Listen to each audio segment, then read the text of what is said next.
Hi, Katie. I'm so glad you're on here. I could not be more ecstatic for one, the fact that this human being is coming on here to say hi to you guys, but two, because I have known Jennifer Morrison since I was, I think, 7 years old, and she's just been the most beautiful friend to me. So I am going to bring her on, and I'm so excited. So we're just going to answer some questions for a few minutes and have a little reunion. Hi, Patrick. And so I'm going to guest her right now. Also, let's see. Hold on. She just texted me. We're going to stall a minute. We're going to answer some questions. It's going to be good until she's on. This is so funny. Hold on one second. I have to text her really quick. Okay. Yes. Hi. I am here.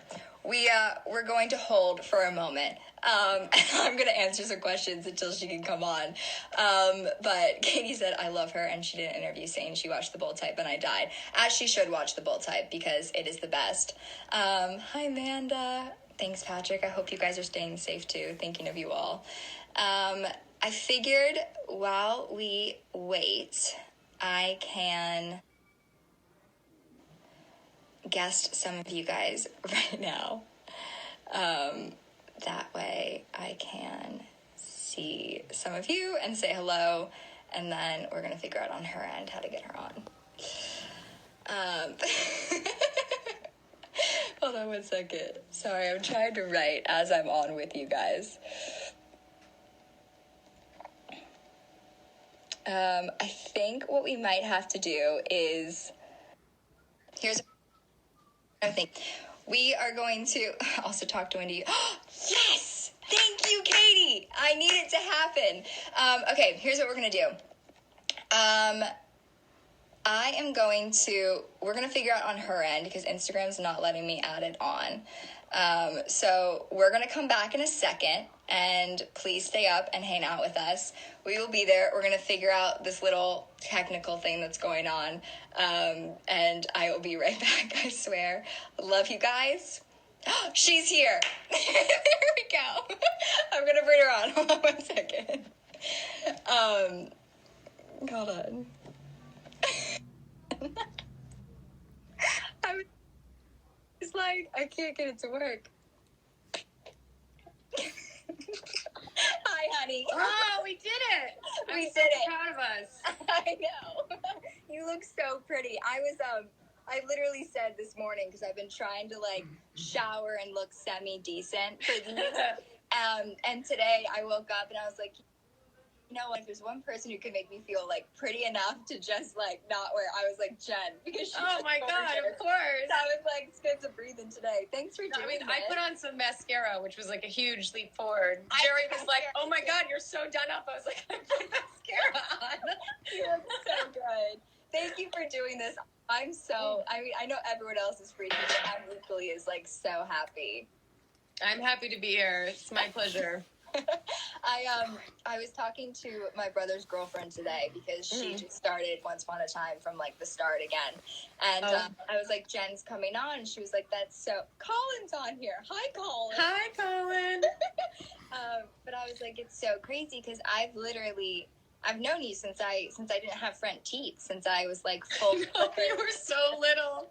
I was so tiny, and you were one of the first people that I can remember that showed me just the most love. And also, I was 7, but you treated me like I wasn't, and you would write me emails to my mom's email account and be like, checking in, how's life? And you were just always just so lovely to me, and I just do. I have such love for you. So thank you. I had a picture with you from the episode of House in my trailer for years. You did? I don't know if your mom maybe gave me the picture or something at the end of the episode. But I feel like that picture even traveled with me to Once Upon a Time, because I had just all my trailer stuff together. Yeah. But yeah, I had a picture of us from that set forever in my trailer. Thank you so much. That's the sweetest thing. I could cry. I didn't know how much I needed that, but I did. Oh my God. No, you were always hanging out with me. Oh, I love you. Thank you. You're self-isolating. You're in LA? Are you in LA? Yeah, I'm in LA. It's just me and Jerry and Ava. Ava's yelling at me over here because she wants dinner. She starts begging an hour before dinner. I'm trying to foster a dog right now. Oh, how's that going? Well, I haven't gotten the dog yet. Oh, you're trying. I thought you said you are. Okay. I think I was too honest in my application. Oh, yeah.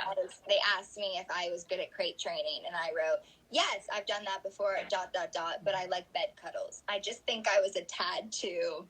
I think I should have lied a little bit more. Yeah, I do.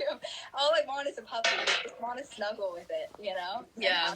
Crate training is worth it, though, at night. It's definitely, in the long run, worth it. I know. I need to figure it out. Should we answer just a few questions? Oh, yeah. I don't know how... I mean, the multitasking in this situation is so... I'm so bad. Complicated. Okay, I'm just going to... There's a question box when you do lives, and then people can ask questions. Oh, okay. So many fancy... I always wish you could share it with the person that you're live with, because you have this pressure to try and pick a question that... Oh, you can see the questions and I can't. Okay, yeah, I got that's a problem. That's fine. I trust you. I've got you, I promise. Let's see. Okay, we'll start with this. What do you like to do to stay productive? I see it. It came up. Okay, sorry, go ahead. That's good. Okay. It says, what do you like to do? I've never done this before. Can I tell you something? When people would, when I would watch this... Oh, sorry, hang on. The doorbell makes me crazy. Me too. Okay, I hear it. Thank you. I love you. That is very big cabbage. Okay. If I don't open the door after she hears the doorbell, she won't stop barking. So even if I'm not going to, bring in the package, I have to just open the door so she knows that she doesn't need to keep protecting me. Yeah, that's good. Sorry. Okay. We were about to answer a question. This is the best. What I was saying was, when I first saw someone put this up, that was my exact reaction too, except it wasn't my live. I was just watching alone in a room. And I was like, the bubble! Where's the bubble? Why can't I do that? So it is exciting.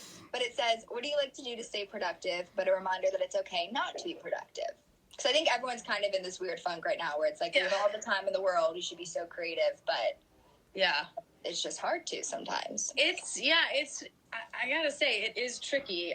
The first 2 weeks, I felt so much pressure to catch up and dig myself out of reading that I haven't been able to do. And I have so many projects that I'm developing as a producer and a director right now that it's overwhelming, just the sheer amount of content that I have to manage on a daily basis. And I tend to be at my best when I can go really hard at one project at a time. Yeah. So it's a huge challenge now, kind of shifting into doing more producing, to have to split myself creatively between so many things that require so much of my mind to kind of imagine. It's cause I feel like I live in my imagination in all these potential versions of things more than I can live in something concrete. Yeah. So I think I kind of exhausted myself those first couple of weeks because everything was so uncertain and we didn't know how long anything was going to last or how bad anything was going to be. And I felt like I just had to race to make the most of that time. And then my body kind of kicked my ass. I had a night where I got super exhausted. Yeah. And it was just an exhaustion that was so different than anything I'd ever experienced, to the point where I was scared because I was like, oh my God, this is one of the symptoms, it really kind of scared me. And so I just stopped and I slept for 2 days. I just laid in bed. I slept that night, almost 12 hours. I clearly needed it. I didn't really get out of bed the next day. Jerry totally took care of me all day. And then, after about 48 hours, I started to feel like myself again, and I was fine. And I didn't have any other symptoms, or I definitely wasn't sick. I just think I had worn myself out doing what you're talking about, which is putting too much pressure to deliver. And then, and then I kind of just adjusted to we wake up when we wake up now. And we tend to be a little bit early risers, and Ava gets us up. She's like our alarm clock. But like, we haven't set an alarm clock in 2 weeks. So we get up probably between like 7 and 8:30ish, you know. That's a good time, Jess. Yeah, I mean, it's not like we sleep in crazy, but it's just listen, when I'm really going hard, I get up at 4 a.m. every morning. So, so yeah, and then I have a morning ritual, and Jerry has a morning ritual, and we do our thing in the mornings, and we both work out. He does his CrossFit, and I do my yoga. If I have little bits of things I want to get done, I sort of make manageable goals during the day, but every day I stop at 6 p.m. So like, that has helped a lot, where it's like, we cook together at 6 p.m. We have dinner. We make a list of movies that we watch each week.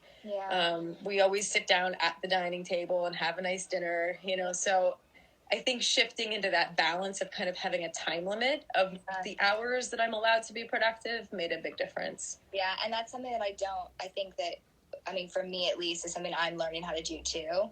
And I don't think with what we do, and often with any kind of job that takes you, you take stuff home with you all the time. So to have this chance to go, oh my gosh, like, it's okay if I want to sit down and watch a show. Like, I've never said that to myself. Like, if I turned on the TV to watch a show, I would feel this immense guilt for like, like, you should be creating something, so that way, like, someone has that to go sit down and watch. And so it's been learning that whole idea of you can get what you can get done, but then also sit with yourself and enjoy life. And I think there's been anything that this has done, I think maybe in a way slightly shifted the focus of how precious, like, it really is.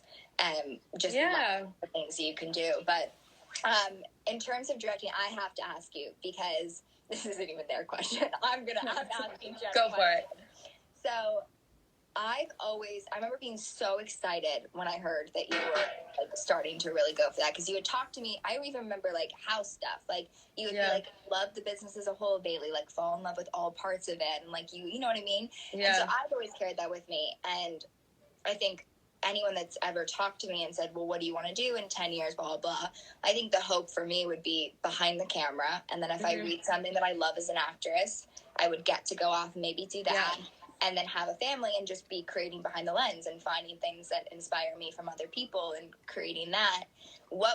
Do you remember when that shift kind of happened for you and you were like, I love this, but man, I think I could kill it. I could kill it in this way too. Yeah. I mean, it's interesting because it started super young in terms of theater directing, because I started directing theater when I was in high school and then continued that in college. And so like that, looking at the world as looking at a creative world in the big picture was something that was naturally in me. And, ironically, I think about this all the time.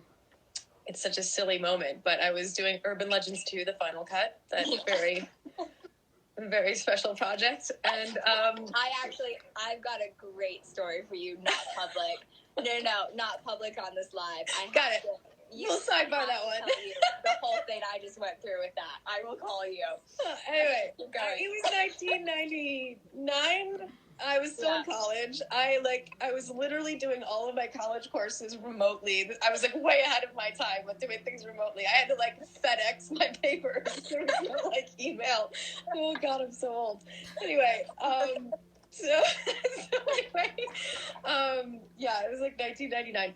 But my character was a director. She's like the whole thing. That's why it's called Urban Legends 2, the final cut. Because I had to turn in my final cut and people were getting killed. Got it. And so, anyway, there was a moment though on the set. John Ottman was the director, he's a great man. He's an incredible editor, an incredible composer, and also a great director. But, he's great. So anyway, I did something and I said to him, wait, this doesn't end up making sense because of this, and this. It was like some action that I was doing. And I said, but it's one or the other, right? Like in the edit, it's going to be one or the other. And he was like, yeah, that's true. I said, so it's cool if I change it at this point, as long as I stay consistent. And he was like, you're going to be directing someday. Wow. And I was 19 and I didn't really understand the gravity of what he was saying or why he was saying it, but he was just aware that it was like not common for a 19-year-old actress to be like thinking in a way of like, how does this edit together? And what's the logic of this? And how does it all fit together? Yeah. So I think this is a very long way of answering your question. No, but... I love this. That's why I asked it. I wanted the long answer. But so it was in there, and like I think the thing that intimidated me the most was the technical stuff. Yeah. And then I spent 18 to 20 hours a day, every day of my life from age 23 to 38 on a set. Yeah. Every day. I mean, and before that, many hours, but just not like every day for that concentrated time. And the amount that you learn about the ecosystem and the structure of everything and how everything works and the amount of people you have at your fingertips to ask questions. Yeah. And I just became very curious, and I let my curiosity be my teacher. And I learned from all the cinematographers I worked with. I learned from all the directors I worked with. Yeah. I learned from what I liked and what I didn't like and what I thought worked and what didn't work. I basically looked up curriculums of film schools and read everything they would read and watched everything they would watch and then asked questions about that. And so I was doing all that while I was kind of isolated in Vancouver. Yeah. Because I was up and I was away for so long. And everyone else on that set had families there. So I was the only person who didn't have like a family that transplanted with me. Yeah. And so I had a lot of time. I mean, I was like getting really good at quarantining basically. But it survived. You were like, I've got this. Yeah. I mean, obviously I was working crazy hours, but in those in-between moments, I realized like I could read 100 to 200 pages a day on a set. And I could watch a movie a day, and I could, so it was just like I was realizing, like, if you really take advantage of those little downtime moments, and they all add up, So, yeah, it was while I was sort of like in the rainy forests of Vancouver, and I started kind of realizing the amount I had sort of studied and consumed and like soaked up. And I was like, I want to do this. Like, I want to see if I'm right that I can do this. And that's when I put my first short film together.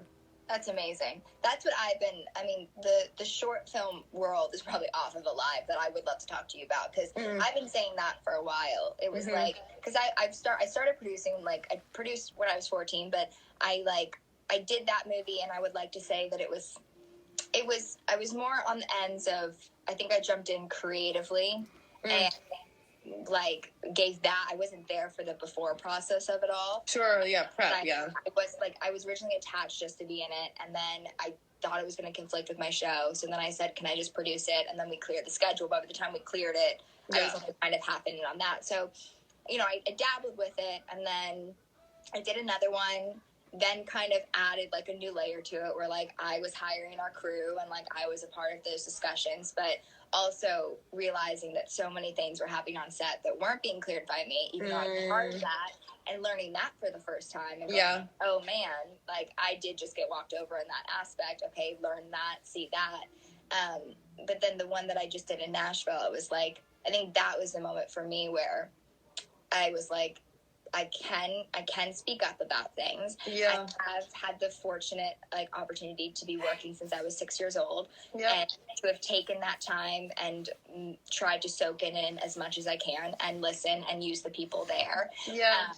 And really just try and go for it for the first time. And I think I left that going, I am so fulfilled when I'm trying to learn every single part of this world. Yeah. Like, I can't just go anymore and say lines. Like, I love it. It brings me joy. But I can't help but be in there and be like, honestly, guys, like, if you just move this schedule around, this whole conversation can just be scrapped. And, like, this is our day now. So, it's almost like once the veil is lifted, you can't put it back. Like, once you can see how to problem solve certain situations. It's so fun. Yeah, it's really interesting because, so like, when I do go and only act on something, I really compartmentalize and I go in a very particular mindset, but it's also why I'm super picky now, because I know that my problem-solving brain is not going to survive a toxic environment. You know what I mean? Like, I'll lose it. Like, I'll just be like, I can't watch how wrong this is all going, I know.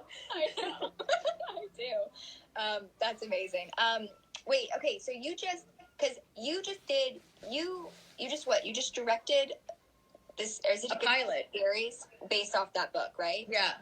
So I read it before the news. Oh, it's good. It is so good. And Yeah, I'm not gonna lie, half me was like, I'm so excited. Yeah. Audition for this, and Jen, out loud, I think I said it in my head. I was like, it's so good.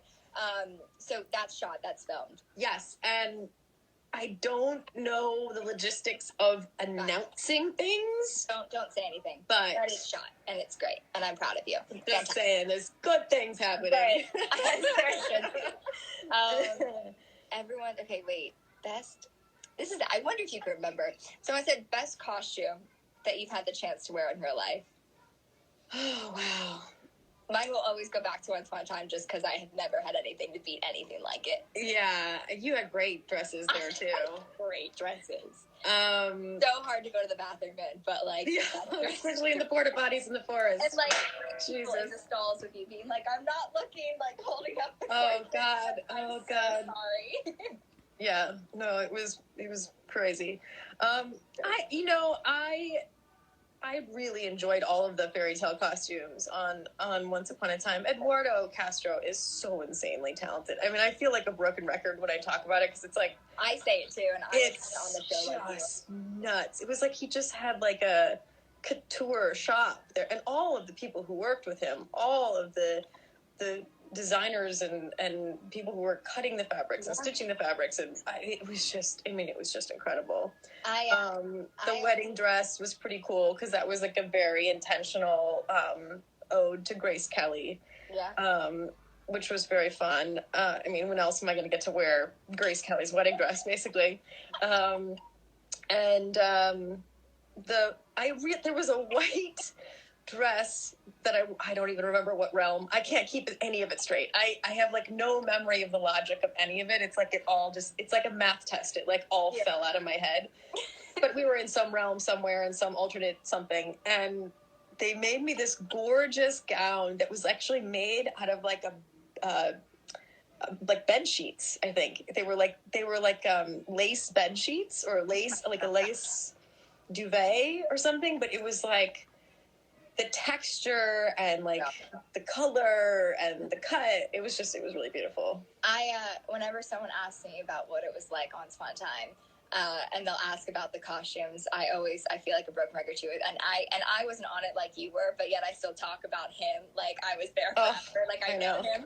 But my impersonation was always, I'd walk in, and it was like if a real life version of Cinderella's workshop could exist, and like birds could fly through and like wheel things, like that's what it was like. And I remember I'd go in, and it would just be scratched, and they'd be like, okay, good. I'd go in the next day, and then it would be this incredible dress, and my breath would be taken away. Yeah. And then I would look in the mirror, and he'd be like, and I'd be like, it's perfect. And he'd go, we need crystals, and just these boxes of like, he'd be like, Swarovski crystals, and he'd like start like hand sewing, like, and just boxes of just like crystals and like, stones and like diamonds that I had never seen. I was like, this is the craziest thing in the entire world. That's amazing. It was very fun.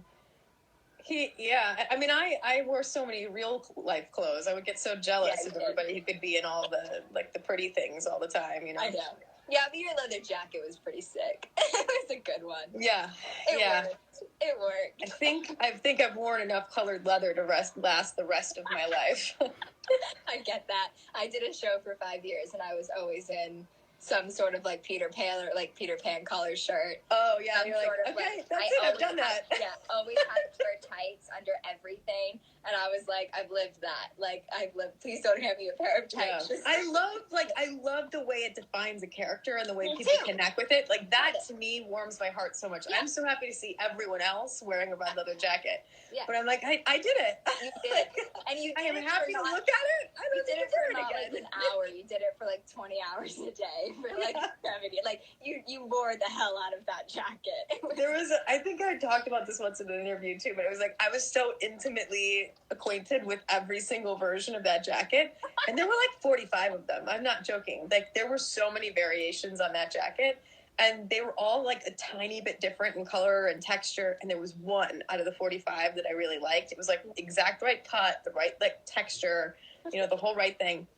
And I can't remember, it was like I think it was like season 6 or something, And I said, yeah. We're going to do the red jacket again for this section of time, but I want the one that I like, and I described it. And they're like, oh, yeah. And they put one in my room. I was like, it's not this one. They're like, no, I swear it's this one. I'm like, no, I know these jackets. Like, this is not it. And they like made me feel a little bit crazy. Like, it's just, there's a million of them. Like, wear this one, And I feel so bad that I was just like, I'm going to be in it for so many episodes. And you know how it is if you don't feel right in something? No, it's not right. It's so much harder to get to the heart of the character to do your job right. No, it is. And I was like, I can't. I have to have the right one. And they brought down, like, because they had to, like, all of them, keep them up high somewhere, in the big stock room. Yeah.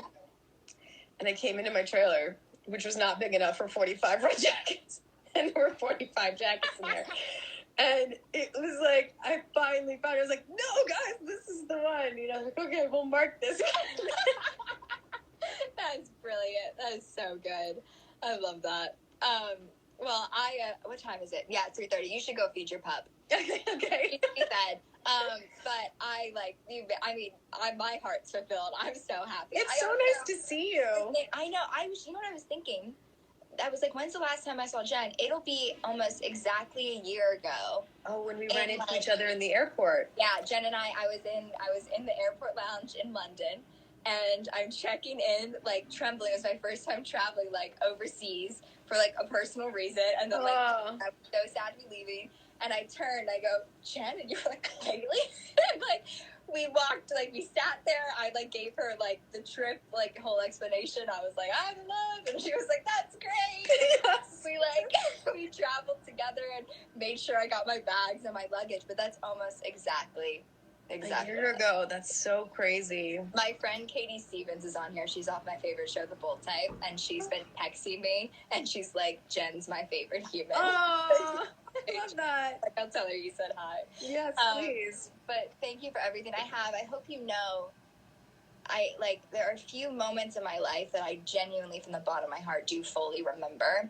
And I remember being so excited to be on House, but kind of very overwhelmed with it. It was like a very feeling for me. And you were the person that if I would look over and see my heart, I just remember that feeling of, like, just calmness and, like, a protection. So nice. And that carried on forever. And so I not only just respect you so much in every aspect, and I do, and I really mean that, admire you so much.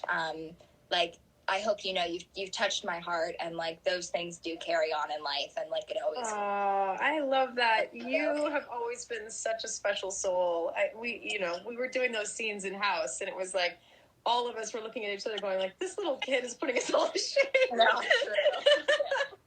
Not true. But I do. I love you. So thank you. I love you too. Thanks for inviting me to do this. Thanks for saying yes. Hi to everybody out there. Stay sane, stay safe, stay healthy.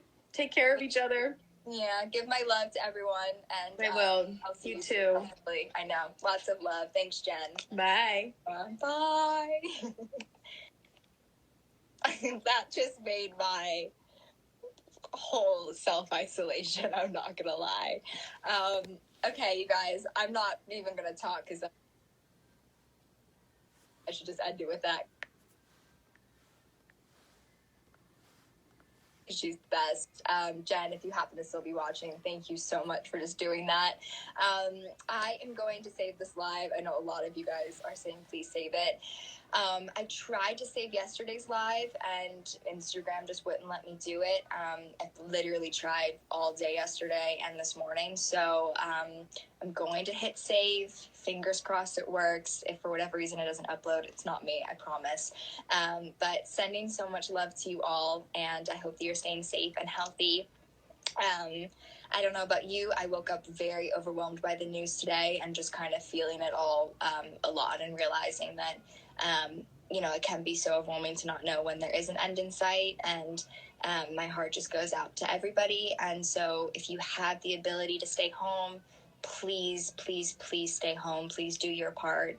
I know we can all feel so helpless with what's going on right now, but this is a way that we can do something on our end to try to make a difference. So stay home if you can, because there are so many people who aren't able to, because they are at the front lines of all of this, trying to take care of us and make sure that we're okay. So if you or a loved one or a friend or a family member is one of those people who are out there fighting the fight for us, thank you so much, and thank you to them for all that they do. I cannot wait to see you guys tomorrow. My friend Anna's coming on, which I can't wait.